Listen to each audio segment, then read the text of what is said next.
ఆమె ఆమె మరి కొన్ని రోజుల క్రితం లేదా నెల క్రితం ఎన్నిసార్లు మరి బాల కోసం అదే కనుక గురువుకి వచ్చారు. చాలా సంతోషం.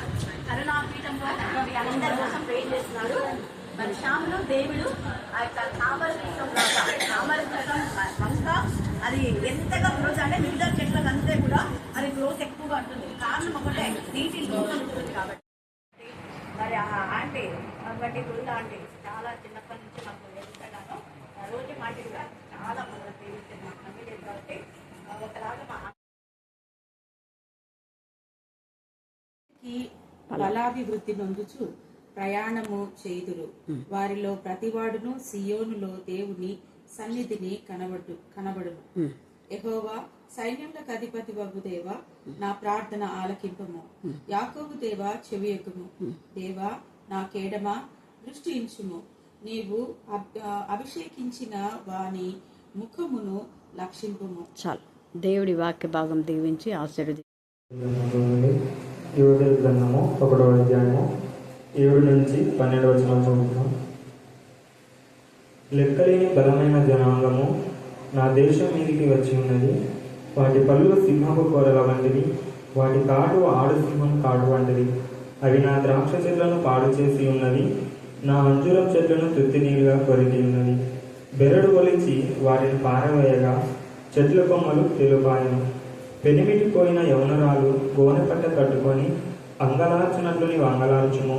నైవేద్యమును పానార్పణమును యెహోవా మందిరంలోనికి రాకుండా నిలిచిపోయాను. యెహోవాకు పరిచర్య చేయు యాజకులు అంగలార్చుచున్నారు. పొలము పాడైపోయెను, భూమి అంగలార్చుచున్నది, ధాన్యము నశించెను.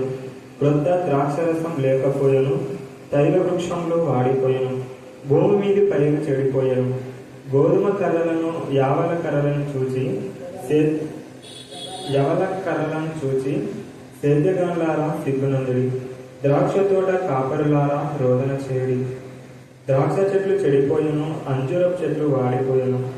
దానిమ్మ చెట్లను, ఈత చెట్లను, జల్దురు చెట్లను, తోట చెట్లన్నీ వాడిపోయినవి. నరులకు సంతోషమేమీ లేకపోయాను. దేవుడి పరిశుద్ధ వాక్యం దీవించి ఆశించున్నాక.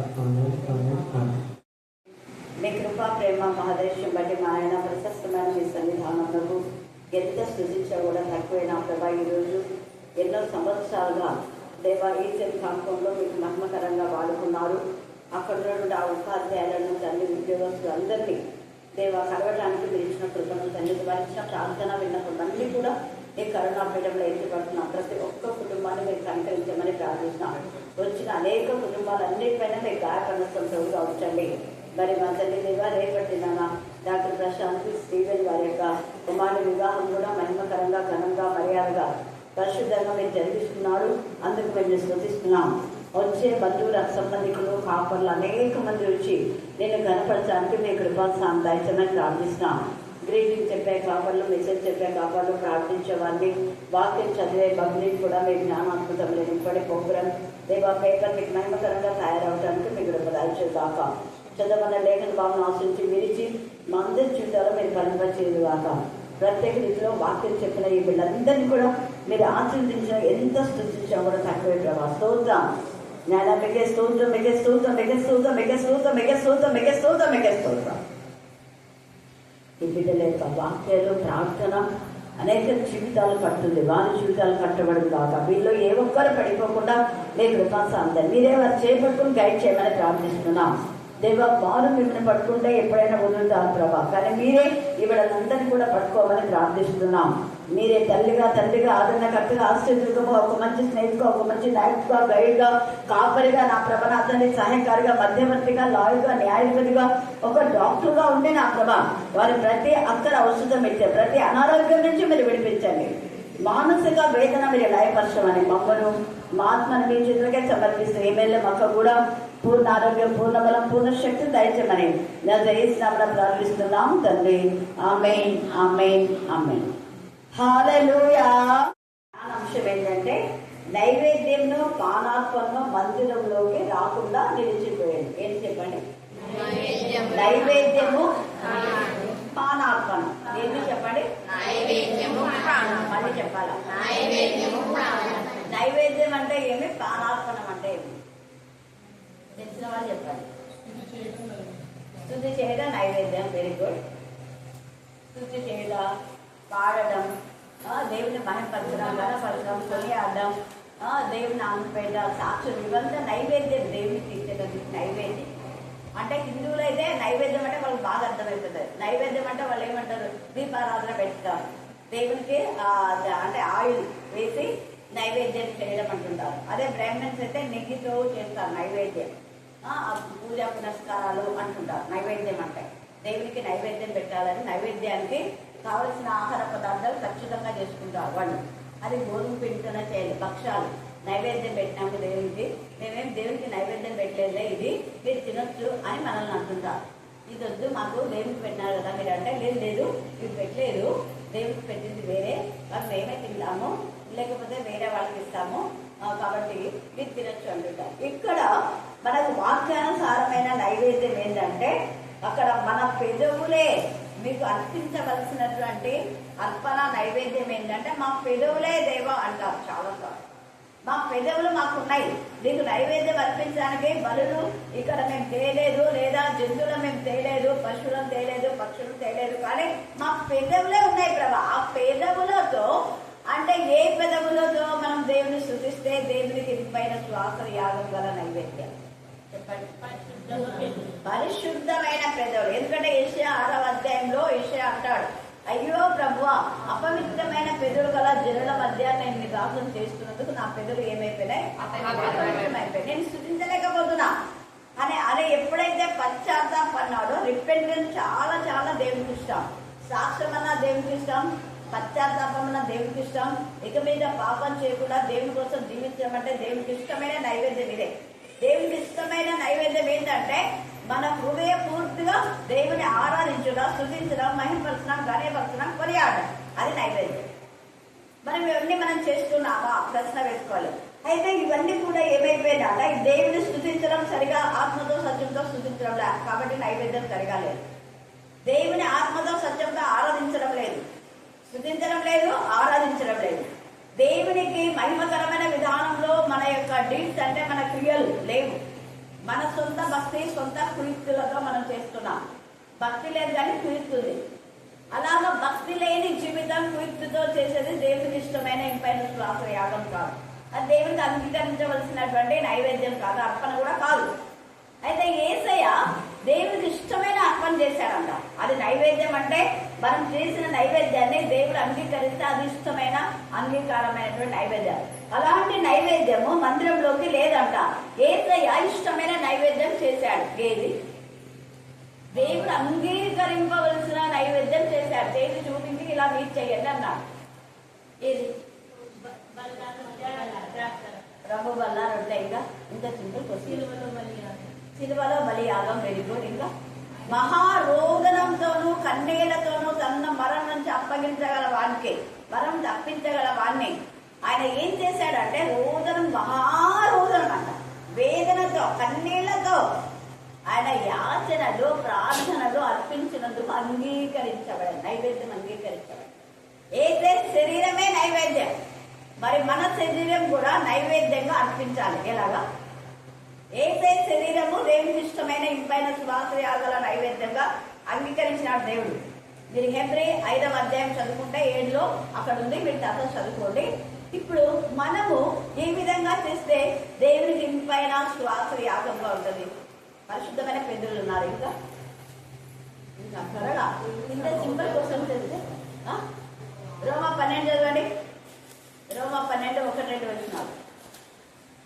కాబట్టి సహోదరులారా, కాబట్టి అంటున్నాడు. ఇక్కడ ఏమన్నాడు? నైవేద్యం నిలిచిపోయింది కాబట్టి మీరు నైవేద్యం నిలిచిపోకుండా చూసుకోండి. పానార్పణము అంటే మన పానార్పణం అంటే ఇది మన ప్రాణము దేవుడికి అర్పించడం. పానార్పణములు యెహోవా మందిరంలోకి రాకుండా నిలిచిపోయాను. ఇప్పుడు చదవండి. కాబట్టి సహోదరులారా, నిలిచిపోయింది కాబట్టి సహోదరులారా, పరిశుద్ధమును దేవునికి అనుకూలమైన విధంలో ప్రార్థన. మనం మన ఇష్టానుసారమైన ప్రార్థన చేస్తాం. మరి దేవునికి అనుకూలమైనటువంటి ప్రార్థన మనం చేస్తున్నామా? దేవునికి అనుకూలమైన సాక్ష్యం చెప్తున్నామా? దేవునికి అనుకూలమైన విధానంలో ఆయనను మహింపరిచేటటువంటి విధానంలో వాక్యం ధ్యానిస్తున్నావా? ఎక్కడో ఒకటి తీసుకొని ధ్యానించడం కాదు, వరుస క్రమంలో. అప్పట్లో వరుస క్రమంలో చదివారు. ధ్యానం అంటే వరుస క్రమంలో చేయాలి. ఎవరైనా, అది యాజకులైనా కాపర్లైనా. కాపరులు యాజకులు ఎవరు అంటే మళ్ళా మనం ఎక్కడికి రావాలి అంటే 1 పేతురు 2:9 మనం పరిశుద్ధమైన యాజకుగా రాజుగా చేయడానికి అందరూ కేవలం కాపర్లు మాత్రమే కాదు. మళ్ళీ మనం కాపర్లం అంటే నిజమైన కాపర్లం అంటే మనం యోహాను సువార్త 21 దగ్గరికి రావాలి. నిజంగా గొర్రెలు కాయలే, గొర్రెలు మేక, అది కాపర్ లక్షణం. మరి ఇక్కడ ఇదన్నీ తెలిసిన తర్వాత మనము సజీవ యాగంగా మన శరీరాన్ని ఆయనకి ఏం చేయాలంట? అది ఆ రోమ 12లో తేలిన ప్రార్థన అదే, ఉత్తమమును అనుకూలమునైనా మరి దేవునికి ఇష్టమైన విధానంలో, మన ఇష్టానుసారం కాదు. నీ ఇష్టానుసారంగా నడితే ఎప్పుడు బెస్ట్ కాదు. దేవుని ఇష్టమైంది ఎల్లప్పుడూ ఆయన సన్నిధిలో ఉంటారు. ఇందాక పిల్లలు చెప్తున్నారు కదా, దేవా వ్యర్థమైన వాటిని మళ్ళీ చదవండి. సామెతలు 37:9 కంట చేయండి, 7-9 కంట చేయండి. ఈ విధానంలో నువ్వు ఉంటేనే దేవునికి నీ జీవితము, నీ అర్పణ, నువ్వు ఈడ కాంత ఈడేసినా, కాంత బాక్సు వేసినా కూడా దేవునికి అంగీకారం కావాలంటే ఇది. ఇలాగ లేకుండా నువ్వు అర్పణ అర్పించినా, అన్నదానం చేసినా, గోదానం చేసినా, వస్త్రదానం చేసినా, భూదానం ఏం చేసినా వేస్ట్. మరి వేస్ట్ అవుతున్నాయా మీ కానుకలు? అర్పిత దేవునికి అంగీకారం అవుతుంది. అంగీకారంతో ఖచ్చితంగా బ్లెస్సెడ్ అవుతాయి. బ్లెస్సెడ్ కాలేదని అంగీకారం కాలేదనే అర్థం. చదవండి. సామెతలు 30వ అధ్యాయము 7వ వచనం. దేవా చూడండి, దేవా అంత రాజు 2 మనవి చేసుకుంటామట. రాత్రంతా దేవుడికి 7 మార్లు స్తుతిస్తున్నాడు, 3 మార్లు ప్రార్థన చేశాడు దావీదు. ప్రార్థన పిండి మనం ఆయన ఏంది 3 సార్లు రోజంతా చేసే ప్రార్థన, 7 సార్లు చేసే స్థుతిలోనే అర్థం ఏంది? పిండిన పదార్థం తేలింది ఏంది అంటే దేవ 2 మనవి చేసుకుంటున్నాను. మనం ఎన్ని మనవి చేసుకున్నారు మీరు చెప్పాలి? 8 మనవులు లిస్ట్ ఉంటుంది. అంతా బరువు ఎక్కిపోయి దూత కిందనే పడుతుంది. దేవుని స్థుతించలేదు కానీ అన్ని అవి కావాలి కావాలి కావాలి కావాలి కావాలి కావాలి కావాలి. దేవాన్ని ఇచ్చినావు దేవా, ప్రాణార్పణ, నా ప్రాణంలో నువ్వు అర్పణగా నాకు ఇచ్చావు ప్రభా. నీ ప్రాణంను పణంగా పెట్టి నాకు ప్రాణం ఇచ్చిన ప్రభా. నువ్వు ప్రాణంతో ఎప్పుడన్నా అంటున్నాం అసలనం. ఈ జీవం ఈ రోజు ఉందా అంటే దేవుని కృప. అసలనం. ఎంతమంది యాక్సిడెంట్ లో చనిపోతున్నారు. ఆ యొక్క ఫ్లైట్ లో ఆ రెప్ప పాడగల్లో 30 మంది ఆన్ ద స్పాట్. ఎప్పుడు ఏం జరుగుతుందో తెలియని పరిస్థితిలో ఉన్నారు. ఆ ఎన్నిసార్లు మరి 2 వీలర్ యాక్సిడెంట్స్ ఎక్కువ 2 వీలర్ అయినా మరి 2 వీలర్స్ ఆడతారు. మళ్ళీ ఏమంటారు? దేవుడు అడ్మిస్తుంటాడు. పోయి అగ్ని ముఖ్యంగా దేవుడు కాకుంటారా? ఒక ఆమె చేసినాను, చాలాసార్లు చెప్పినది. ఇశ్రాయేలీయులు సముద్రంలో, ఎర్ర సముద్రంలో కాయలు కమ్మంటే కాయలు అయిపోయింది కదా అని ఆయన కూర్చొని రోజు అన్నం తీసుకుపోతాడ, నీళ్ళ గుడి పెట్టుకున్నాడ. సముద్రం చీలిపో, సముద్రం చీలిపో, సముద్రం ఏళ్ళ తరబడి చేస్తున్నాడ. ఎవరో ఒక ధైర్యం నుంచి ఏమా సముద్రం చీలిపోతుంది ఎందుకమ్మా అంటే, ఎర్ర సముద్రాన్ని ఏసై పిలిచి అక్కడ పాయలు చేసినాడు కదా, తండ్రి అయిన దేవుడు పాయలు చేసినాడు కదా. నేను అందుకనే విశ్వాసంతో పాయాలంటే ఆ కొండను చూసి ఇది సముద్రంలో ఎత్తబడి అది చెప్తే పడిపోతుందని చెప్పాడు కదా. అందుకనే అట్లా కొండ చూస్తుందా, కొండ సముద్రపడంట, కొండ చీలిపో. ఇది చూసుకొని కొండ సముద్రపడు, కొండ చీలి. ఇక్కడ ఆయన చూస్తేనేమో సముద్రంలో చూస్తాం, కొండ సముద్రపడు అంటుంది. అటు చూసి అడుగున్న కొండను, తర్వాత ఇక్కడ చూసి సముద్రమా చీలిపో. ఇక్క తల్లి దేవుడు చెప్పింది అది కాదు, ఇది కొండ కాదు. నీ పాపపు కొండలను నువ్వు పెక్కలించి సముద్రంలో పడిపోంటే యేసయ్య వీపు వెనకేసుకొని అన్ని సముద్రం పడేస్తారు. అది ఒకటి అర్థం. రెండవది, నీ దారిలో కొండలుంటాయి అంటే ఎటువైపు పోకుండా కొండనే ఉంది. అలాంటి కొండలను దేవుడు తొలగించి అప్పుడు చెప్పినాడు, ఆ ప్రవచనం నెరవేర్చి కొండల్లోనే మార్గం సరళం చేశారు. సొరంగాల్లో మార్గం ఉందా లేదా? అది ప్రవచనం నెరవేరింది. సముద్రంలో అప్పుడు పడవలు లేవు. అప్పుడంతా కూడా ఇదే కొంచెం కొంచెం నదుల్లో పోయేటివే, పెద్ద పెద్ద పడవలు లేవు. సముద్రంలో ప్రయాణం చేసేవి చాలా తక్కువ. అయితే అక్కడ వాళ్లకు వెనకాల ఫరో సైన్యం ఉంది, ముందు చూస్తే ఎర్ర సముద్రం. అందుకని దేవుడు సాగిపో అన్నాడు మోషేను. సాగిపోతుంటే నీళ్ళు అవంతా కలైపోయినాయి. మనం నువ్వు సాగిపోమ్మా, నీళ్ళు అవంతా కలిగిపోతాయంటే ఏంటంటే సార్ అంటే మళ్ళీ బిల్లు చేస్తుంది కదా కాంపౌండ్. అట్లాంటి తెలివి తక్కువ అల్ప విశ్వాసం, అవిశ్వాసం. గాళ్ళని దేవుడు పెట్టి ఆడుకుంటే దేవుడు తిన్నాడు. అది మన జాగ్రత్తలో మనం ఉండాలి. డబ్బు మన దగ్గర ఉంది కదా అని ఇష్టానుసారంగా ఖర్చు చేయలేదు, దాన్ని పొదుపు చేయడం నేర్చుకోవాలి. అందుకే ఇక్కడ ఎందుకు యాజకులు ఏడుస్తున్నారు, ఎందుకు అందరు కూడా ఇలా చేస్తున్నారు అంటే దేవుడికి ఇవ్వాల్సిన ఆనర్ ఇవ్వడంలా, దేవుడికి ఇవ్వాల్సిన గంటను ఇస్తే దేవుడికి ఆలోచన చెప్పి నేను దృష్టించి నువ్వేం చేయాలా ఏం చేయకూడదు చెప్తాడు. ఏం చేయాలా ఏం చేయకూడదు ఖచ్చితంగా చెప్తాడు. ఈ రోజు ఏమైపోయింది తెలుసా, అసలు నిజంగా ఎంత అద్భుతమో చెప్పలేను. యాక్చువల్గా 9కే కొంచెం మనం కదా మనీ తాకుతుంది. 9 అంటే వెళ్ళిపోతారు, 10 అంతా అక్కడ ఉండాలి చెప్పింది డాక్టర్ ప్రశాంత్. కానీ అప్పటికే ఈ పాప వస్తుంది కొంచెం లేట్ వస్తుంది అన్నట్టు నేను అనుకున్నా. పిల్లల్ని ప్రెజర్ చేయాలి, రండి టైం అయిపోయిందని చేయాలి. ఒకవేళ అంతా చెప్పి 9:30 నిదానంగా పోదామని మేము అనుకున్నాం. తర్వాత ప్రశాంత్ ఫోన్ చేసి అక్కడ నిదానంగానే పర్వాలేదు, అందరూ మీకోసం వెయిట్ చేస్తారు కాబట్టి మీరు నిదానంగానే రండి అంటే నేను అప్పటికి కేక్ చేద్దామనుకో రాత్రి ఫ్రైడ్ అయితే చేయాలి. పొద్దున కేక్ చేసుకొని మేము పోతే అప్పుడు ప్రశాంత్ అంటుంది అక్కడ మీరు వచ్చిన టయానికి ఇంతమంది గ్యాదరింగ్ అయ్యేవాళ్ళం. కానీ దేవుడి మీద ఆలోచన చేయించి తర్వాత చెప్పింది అక్కడ 2 లోపల ఎప్పుడైనా రావచ్చు. మేము కరెక్ట్గా ఒకటి బయలుదేరి అప్పటికంతా అందరూ వేరే వేరే వాళ్ళ నుంచి అందరూ వచ్చేసారు దేవుడు చూసుకోవాలి.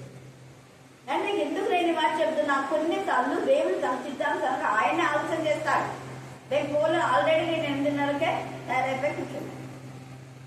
కానీ దేవుని యొక్క కార్యాలు వేరే ఉంటాయి. ప్రశాంతి ఆటోలంతా కూడా నాతో ఆమె కాళ్ళున్నా కూడా నేను ఎక్కువ నాకు ఇష్టం ఉండదని తెలుస్తాను. తను కూడా మాతో పాటు ఆటోలు వచ్చింది. ఎమ్మెల్యేమ్మక నేను ప్రశాంత్ చూడండి. ఎందుకు అంటే దేవుని చిత్తానుసారంగా. ఇక్కడ దేవుని చిత్తం ఎర్ర సముద్రం పాయలు కావాలన్నప్పుడు పాయలైపోతుంది. మనిష్టానుసారం కాదు, మనిష్టానుసారంగా ఆమె ఎన్ని సంవత్సరాలు చేసిందేమో తర్వాత లేచిపోయిందా కాబట్టి ఇది కాదు చేయాల్సింది. నీకేమన్నా ఎర్ర సముద్రం ఆటంక కరకుండా బస్సులు లేవా, ట్రైన్ లేవా, నువ్వు పోవడం నీ ఎర్ర సముద్రంలో నడిచిపోవాలా? ఎందుకు పాయలు కావాలా? పాయలు కావడానికి కారణం ఏంటి?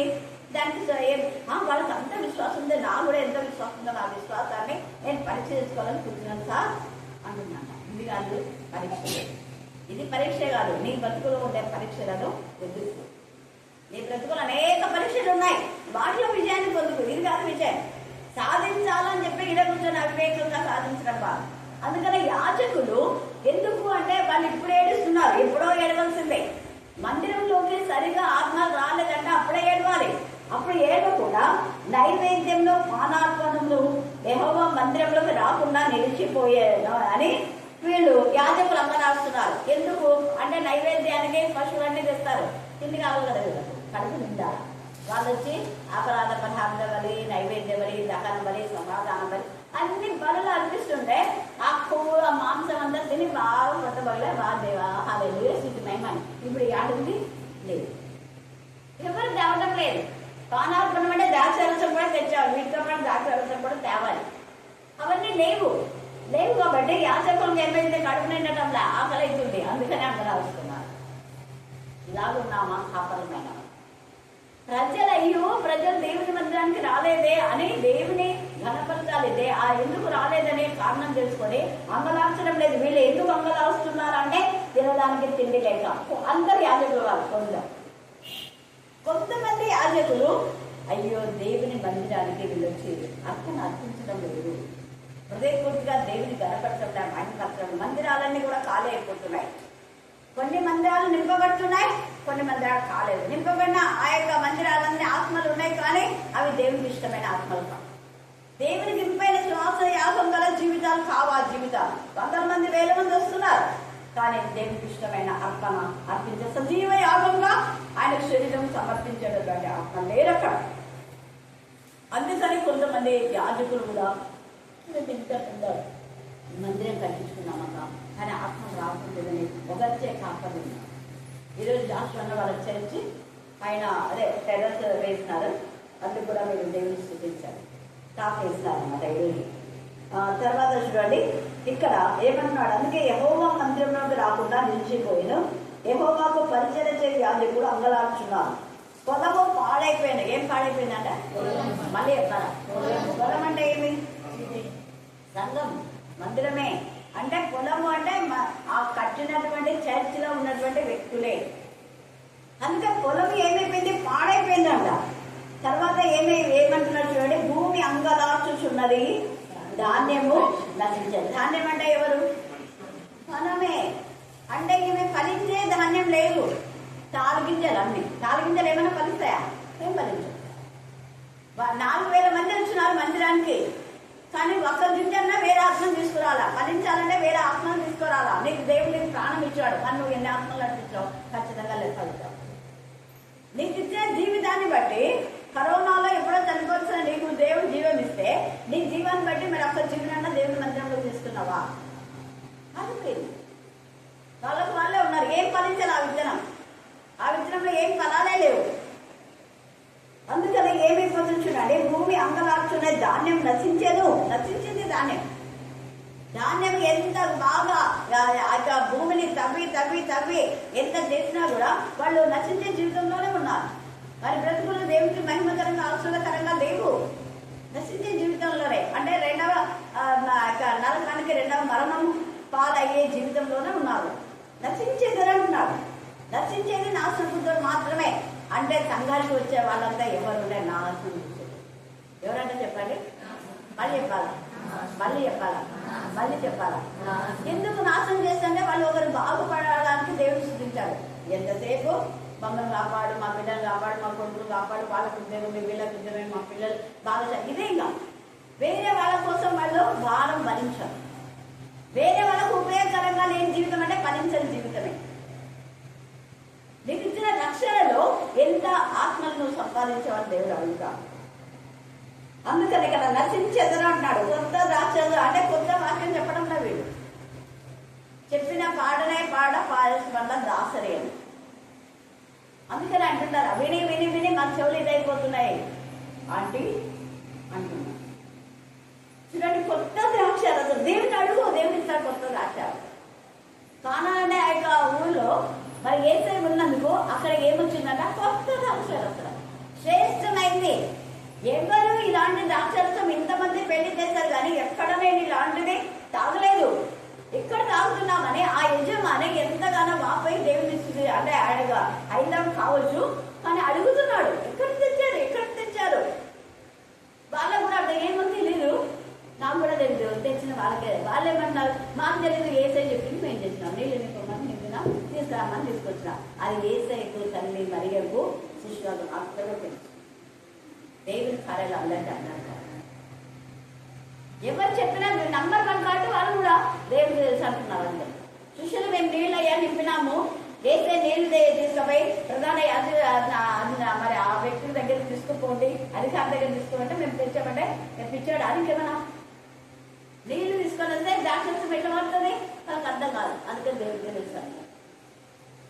అక్కడ ఏసై ఉన్నాడు కాబట్టి, ఏసయ్య నీ జీవితంలో ఉంటే, ఏసై సంఘంలో ఉంటే నీటి లాంటి జీవితాలకు రంగు రుచి వాసన వస్తుంది. వేరే వాళ్ళకి తృప్తి ఇస్తాయి. అక్కడ వాళ్ళందరికీ బాగా కుంగిపోతున్నారు. వాళ్ళు ఎట్లా ద్రాక్షరసం అయిపోయింది, ఎట్లా అదేమైనా ఊరి చివర ఉందో ఏమో చేయడానికి పోవడానికి మళ్ళా ఎంత కష్టమో అందరూ వచ్చేసారు. వాళ్ళకి లేదని చెప్పలేకపోతున్నారు. వాళ్ళ పరిస్థితి అర్థమైంది, పీస్ అయిపోయింది. ఈ ద్రాక్షరసం తాగేసరికి అంత సమాధానం అయిపోయింది, ఆశ్చర్యం అయిపోయింది. తల్లి మరికి తెలుసు, శిష్యులకు తెలుసు, ఏసై తెలుసు. ఏసయ్య నీ హృదయంలో, నీ జీవితంలో, నీ ఇంట్లో ఉంటే ఏది కొత్త కార్యక్రమాలన్నీ నింపబడతాయి. అప్పటికి అయిపోయింది అని అనుకున్నారు వాళ్ళు. అద్భుతం జరుగుతుంది. అయిపోతే అద్భుతం చేసే జరుగుతుంది. కానీ ఇలాంటి కొత్త వాక్యం చెప్పేవాళ్ళు కావాలి. క్రొత్త ద్రాక్షారసం చూడండి, క్రొత్త ద్రాక్షారసం లేకపోయిన తైల వృక్షంలో వాడిపోయాను, భూమి మీద పైరు చెడిపోయినట.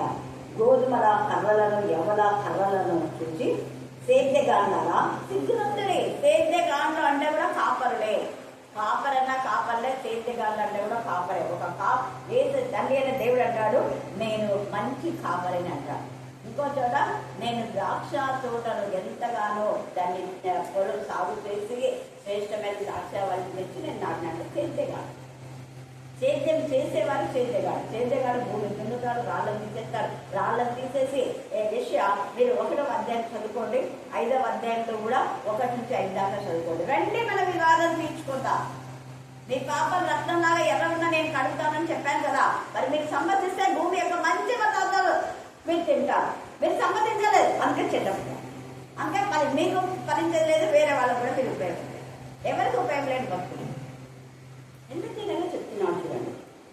అక్కడ భూమి అక్కడ చెడిపోయిందంట, భూమి ఏమీ ఫలించడం లేదు అని చెప్తున్నాను అక్కడ. తర్వాత ఆ భూమిలో అంట సంఘంలో గోధుమల కర్ర లాంటి వ్యక్తులు, తర్వాత ఎవల కర్ర లాంటి వ్యక్తులు, ద్రాక్ష తోట కాపర్ల రోదన చేయండి అంటున్నారు. కాపర్ల రోదనం చేయండి, అంగలార్చండి. ఒకరన్నా ఆత్మీయంగా ఎదగడం లేదే, ఒక ఆత్మనే నూతన ఆత్మ రావడం లేదే. ఐందలు అనేక మంది ఉన్నారు గూడూరులో, ఒక్కడన్నా మారించాడా చెప్పగలవా? రక్షణ లేని వాళ్ళు ఎంతో మంది ఉన్నారు. తాగుబోతులు, తిరుగుబోతులు, వదలబోతులు, నిద్రబోతులు, సోమరిపోతులు, డ్రగ్స్ అడిగితే వాళ్ళు ఎంతో మంది ఎవరు ఉన్నారు. ఇందాక ఎవరి గురించి పాట పాడినారు. ఒక ఎవరిన బ్రతుకన్నా మార్చిందా? పెళ్లిళ్ళప్పుడు ఏం చేస్తారు పెళ్లిళ్ళప్పుడు మళ్ళీ గడ్డి చెప్పాలి, పెళ్లి బాప్తిస్తారు. మారు మనసు విషయమైన బాప్తిసం వేయండి అడిగి అయితే చెప్తే ఈ కాపర్లు ఏం చేస్తున్నారు? పెళ్లి బాప్తిసం ఇస్తారు. మరి రోదనం కదా. మార్పు లేని ఆత్మలకు మార్పు ఇవ్వాలి. పునాది వేయించడం, పునాది వేయమంటే పునాది వేసిన దగ్గర మేము కడతాం, బిల్డప్ ఇస్తాం. నువ్వు తవ్వి బురద ఉంటుంది, పునాది వేస్తే నీళ్ళు వస్తాయి, కొన్ని బండ పడుతుంది, మళ్ళీ బండ పగలు కొట్టి బండ లాంటి జీవితాలను సరిచేసి పునాదులు వేస్తారు. పునాది వేయడం అంటే ఎంత ఇది కష్టం. వేరే వాళ్ళు వేసిన పునాది మీద కట్టుకుంటా ఊరుకుంటారా ఎవరైనా? చూడండి ఎంత చక్కగా. అందుకని అంటున్నాడు కదా, ద్రాక్ష తోట కాపర్లారా రోదనం చేయండి. కొంతమంది రోదనం చేస్తున్నారు, మీరు చేయడం లేదు కాబట్టి చేయని వాళ్ళకి చేయండి అంటున్నాడు. కొంతమంది యాజకులు అంగలాస్తున్నారు. ఎందుకు అంగలాస్తున్నారు అంటే, అయ్యో మందిరంలో అందరూ వస్తున్నారు కానీ ఒక్కడన్నా దేవుడికి ఇష్టమేనా? ఇంపైన యావటం చేయటం, నైవేద్యం అర్పించడంలో దేవుడికి ఇష్టమేనా? పానార్పణంగా మా హృదయం పానార్పణంగా మేము చూస్తున్నాం దేవా అంటారు. హృదయం చించుకొని దేవుడి సన్నిధికి రండి, మీ వస్త్రాలు చించుకొని కాదు. దేవుడి సన్నిధికి వచ్చి అంగలార్చు. రోదన చేయి స్త్రీలారా పిలువనంపుడే అన్నాడు. రోదన చేయి పురుషులారా పిలువనంపుడే అన్నారు. ఎవరు పిలువమన్నాడు? రోదన చేయి యాజకులను పిలువండి అన్నారా? లేదు. రోదన చేయి కాపని పిలువడం అన్నారా? లేదు. ఎవరు పిలవాలి మళ్ళీ? స్త్రీలను లేదా సంఘము. కొంతమందిగా ఈ చిన్నపిల్లలు చేసిన ప్రాంతాల వినిది ప్రశాంతి ఎంత సంతోషపడతాము. చిన్న పిల్లల్లో మనం ఏం మరి విధానంలో వాళ్ళని పెంచుతున్నాం, ఆ మొక్కలను చిన్ని మొక్కలను ఏ విధానంలో మనం చేస్తున్నాం. మొక్క ఇవ్వగానే మానైనాక కాబట్టి రాత్రి కాల సమయమందు మన బ్రతుకులు దేవుడికి ఇష్టంగా ఉండాలి, ఫలించే జీవితంలో ఉండాలి. అందుకని ఇక్కడ అంటున్నాడు యోహాను 21:10 మీకు తెలుసు, 19 తెలుసుగా.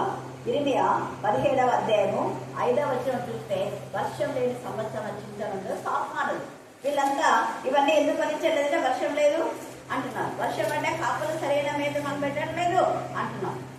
ఇవన్నీ విలపిస్తున్నాయి. ద్రాక్ష పండటంలా పండడానికి మాకు సరైన మేత లేదు, లేదా పండే విధానంలో వాళ్ళని మమ్మల్ని పెంచలేదు, పంట లేదు, మాకు ఒక్కటి కూడా ఫలాలు లేవు మా బ్రతుకుల్లో.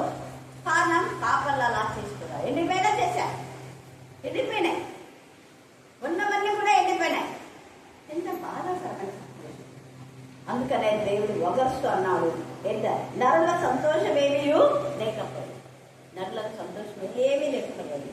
ఈ రాత్రి వాక్యంలో మనం అంతా ఆనందించాం. ఏది ఉన్నా లేకపోయినా ఇర్మియా 17లో వర్షం లేని సంవత్సరం చింతనుండదు, కాపు మానదు, కాపు మానద్దు. వాళ్ళు ఆత్మను తెచ్చారు. దేవుడు అంటారు ఆత్మఫలం. అనేక ఆత్మను ప్రభు కోసం నన్ను సంపాదించారు. దేవుడు అనేక బాగా దీపించి ఆశీర్వదించుగాక. ఆమేన్, ఆమేన్, ఆమేన్. చివరి ప్రార్థన. మహోన్నతమైన దేవ, మీ పాదంలో వందనాలు. అందగా కూడుకొని నేను ఆరాధిస్తున్నాను. మీ కృపా సహాయం అయినా మాకు దయచేసిన గొప్ప దేవ, మీ పాదంలో వందనాలు, స్తుతులు, స్తోత్రములు చెల్లిస్తున్నాము.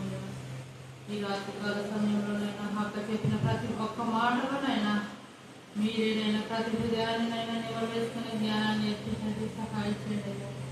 నీ పాదములను పట్టుకొని మేము అడుగుతున్నానైనా నీ కృపలోనైనా ప్రతి బిడ్డని పట్టి సహాయం చేయండి.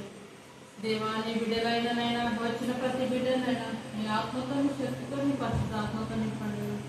నైనా ఈరోజు ఏ ప్రాంతానికి వెళ్ళినారు నైనా తద్వారా మీరు మాట్లాడిన గొప్ప తండ్రి నీ పాదములకు వందనాలు కృతజ్ఞతలు స్తుతులు స్తోత్రములు చెల్లిస్తున్నామయ్యా. దేవా రాకపోకలలో మీరే ఉన్న దేవా, ప్రతి రాకపోకలలో నీ దూతలు సాధించండి, మహిమ పొందండి అయ్యా. నైనా ప్రతి ప్రయాణికులలోనైనా నీ ఆత్మతో నీ శక్తితో నీ పరిశుద్ధాత్మతో నింపండి, సహాయం చేయండి అయ్యా. నైనా పగలు ఎండ దెబ్బనైనా రాత్రి వేళ దెబ్బనైనా ప్రతి బిడ్డకు తగలకుండా నీ ఆత్మతో నీ శక్తితో నీకు మాట్లాడుతున్నామయ్యా. పరిమాణాలకు వెళ్ళిన ప్రతి ఒక్క ఆత్మతోనైనా మీరే మాట్లాడండి, సహాయం చేయండి అయ్యా. ఈ భయంకరమైన దినాలలోనైనా మీరే ఉండి నైనా మాకంటే ముందుగా ఉండినైనా ప్రతి సమస్యను తొలగించుతున్న గొప్ప దేవ నీ పాదములకు వందనాలు కృతజ్ఞతలు స్తుతులు స్తోత్రములు చెల్లిస్తున్నామయ్యా. ప్రతి యవనస్త్రాలని కృపలో జ్ఞాపకం చేసుకోండి, సహాయం చేయండి అయ్యా. నీ పాదములకు వందనాలు కృతజ్ఞతలు స్తుతులు స్తోత్రములు చెల్లిస్తున్నామయ్యా. అబ్రాహాము ఇస్సాకు యాకోబుల దేవా నీకే కృతజ్ఞతలు స్తుతులు స్తోత్రములు చెల్లిస్తున్నామయ్యా. ఈ రాత్రినైనా వచ్చిన ప్రతి బిడ్డను పేరు పేరు వలసిన దీవించమని నేను ఆ మనకి మహిమ తెచ్చుకోమని త్వరగా వచ్చుతున్నా క్రీస్తు యేసు నామమున అడిగి వేడుచున్నాను పరమ తండ్రి, ఆమేన్.